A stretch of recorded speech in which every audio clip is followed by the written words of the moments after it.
Amen. God has never lost a battle. Based on the dramatization this morning, we can see that Frank is a wolf in sheep's clothing.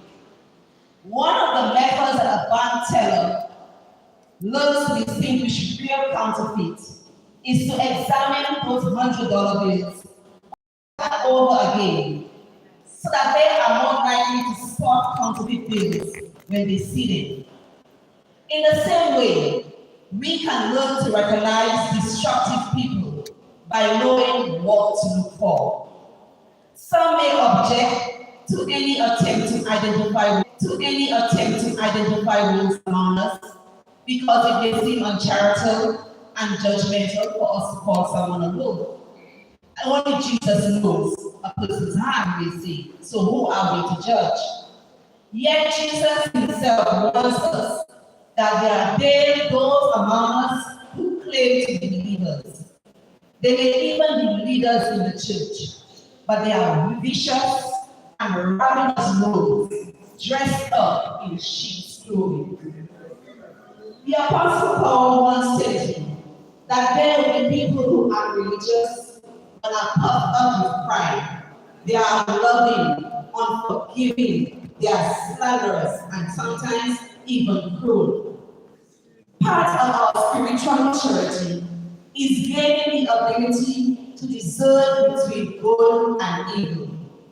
Why is this necessary, you may ask? Because Paul reminds us that even Satan masquerades as an angel of light. Evil pretends to be good, even among us church folk.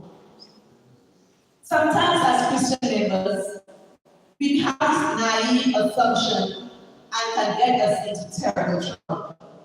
We assume that if someone claims to be a Christian and talks like a Christian and knows biblical principles, that means he or she is a Christian. That is not true. Just like there are counterfeit 100 bills that attempt to pass for the real thing, there are those among us who attempt to pass for Christians, but only we are ravenous wolves. So how can we tell the difference? Jesus said, by their fruits you shall know them. A fruit can be an expert at talking like a Christian, but over time, when you observe his or her behaviors, they look more wolfish or rather aggressive. As the saying goes, the sweetest tongue often has the sharpest tooth. Here are three things we can look out for. Wolves live for the love of power rather than the power of love. Wolves refuse accountability and resist submission to authority. So they don't want to take accountability for their actions. They like to resist authority. You've heard the phrase lone wolf. Well, wolves in sheep clothing put themselves at their highest point of reference. They often use charisma and charm to win people over, but they do not have no mutual love for people or even relationships. People to them are to be used, possessed, exploited, and controlled, rather than loved. Wolves look like sheep and talk like sheep, but they bite like wolves, especially when the sheep is disagreeing with them.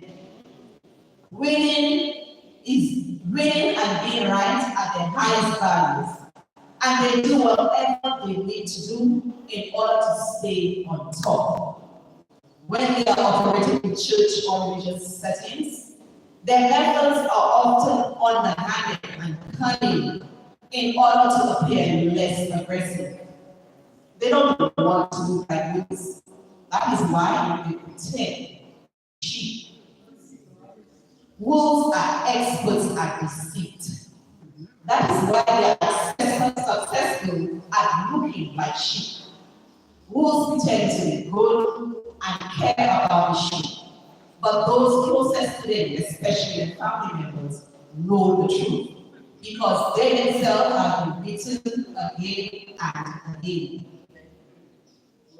But the wolf's ability to maintain its cover is one reason why it's difficult for church leadership to lead the sheep who have been wounded by the wolf. Those in charge fail to see him as a wolf and assume that what is happening is merely two sheep fighting each other. But look again. Look harder. Wolves have much sharper teeth and stronger jaws than any sheep does. A sheep cannot harm a wolf. Even if it pretends that it's wounded, a wolf kills the sheep. It is interesting to note that God chose a wolf to portray this type of person who lives among us. A wolf is a predator. They have strong jaws. And a wolf, imagine, has 42 sharp teeth. Teeth designed to stab and to kill its prey. The Bible warns us in Proverbs 12, verse 18.